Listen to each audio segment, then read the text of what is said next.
खुलुमबाय आं माइनाव बसुमतारी गिबियावनो बर' रादाब नायगिरि नोंथांमोनखौ आंनि चेनेलाव बरायबाय लोगोसे गोजोन फुंबिलिनि गाहाम हामलायथि बावहरबाय नोंथांमोननि थाखाय लानानै फैबाय आं गोदान मोनसे रादाब नोंथांमोना भिडिअखौ अननानै जोबजासिम नायलांदो। दिनैनि माखासे गोनां खौरांफोरानो जादों बर' सावथुन मुलुगनि मुंदांखा फावखुंगुर सुकबिर कारजिया NDFBनि गायसनगिरि रन्जन दैमारि बिथांखौ लोगो हमहैदों आरो माखासे अनसुंथाइ होदों होनना खौरां मोननाय जादों।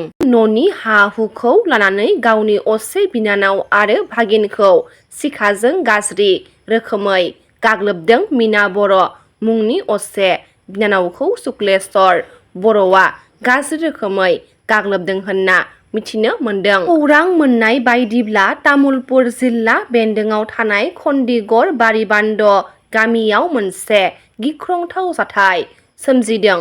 गामिनि सुबुंफोरा फोरमायनाय बायदिब्ला मैया फुंबिलियाव खन्दिगर उलुबारि गामिनि शुक्लेश्वर बर' आरो बिमा फिसाज्ला सानैजों खौसे जानानै गावनि असे बिनानाव मीना बर' आरो फिसाज्ला बिथांमोनखौ सिखाजों गाज्रि रोखोमै गाग्लोबदों होनना मिथिनो मोनदों। गामिनि रायजो राजाफोरा फोरमायनाय बायदिब्ला बिदा बिनानावनि गेजेराव हाखौ लानानै दाङाबाजि जाबोगासिनो दङमोन आरो मैया फुंबिलियाव बे जाथायानो बिदा बिनानावनि गेजेराव दावहा सोमजिहोयो। मख'नो गोनांदि बिदा शुक्लेश्वर बर'आ बिनानावखौ गाग्लोबनायजों लोगोसे भागिनखौबो गाज्रि रोखोमै गाग्लोबदों होनना बुंथिदों। 50 लाख रांसो जानाय आयेन बेरेखा जौ आरो कारखाना हमदों आबगारि बिफाना।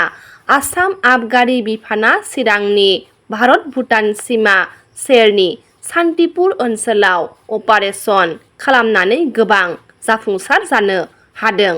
बङाइगाव आरो गुवाहाटीनिफ्राय आबगारि बिफाना जायगायारि पुलिसनि हेफाजाबाव जेबियार नार्जारिनि न'आव सिग्रोमदों आरो गुबुन गुबुन ब्रान्डनि नंखाय बिस गोनां जौ बानायग्रा फेक्टरिफोरखौ बोखांनो हादों।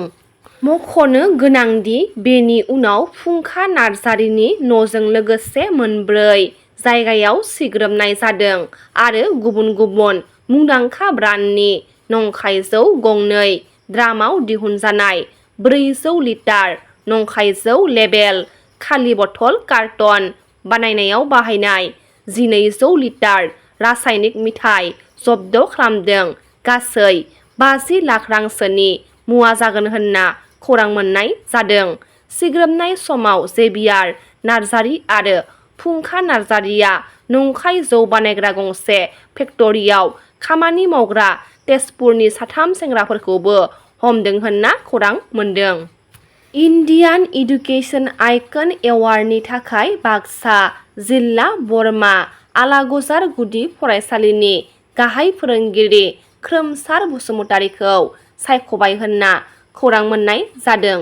खौरां मोननाय बायदिब्ला फैगौ 12 जुलाइ खाराव हादोरनि राजथावनि गोदान दिल्लीयाव बे बान्थाखौ बिथांनो गथायगोन।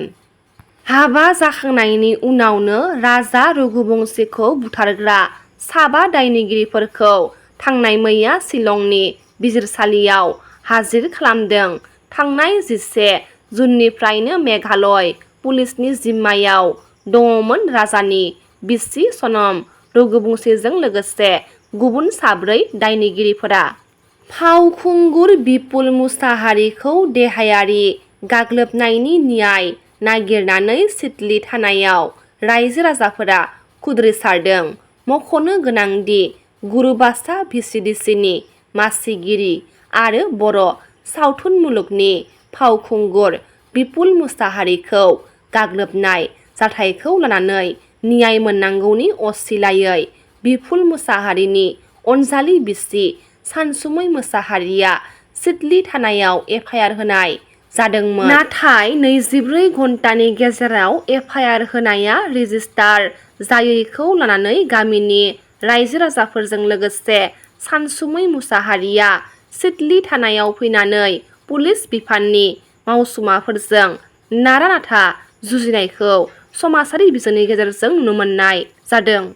BTR सोरखारनि बानजायनायाव कसुगाव बियाबनि सिङाव थानाय गाम्बार बिल गामिनि गेवलां गेलेग्रा फोथाराव थांनाय मैया beneficiary meat and socio' economic awareness हाबाफारि खुंफुंदों।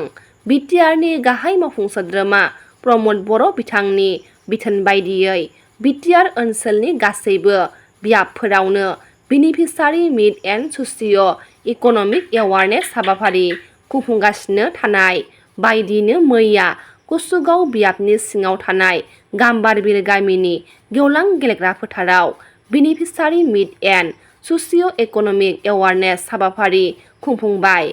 बे हाबाफारियाव थांनाय मैया बिटिआरनि गाहाय मावफुं सोद्रोमा प्रमद बर' बिथाङा बाहागो लाफैदोंमोन।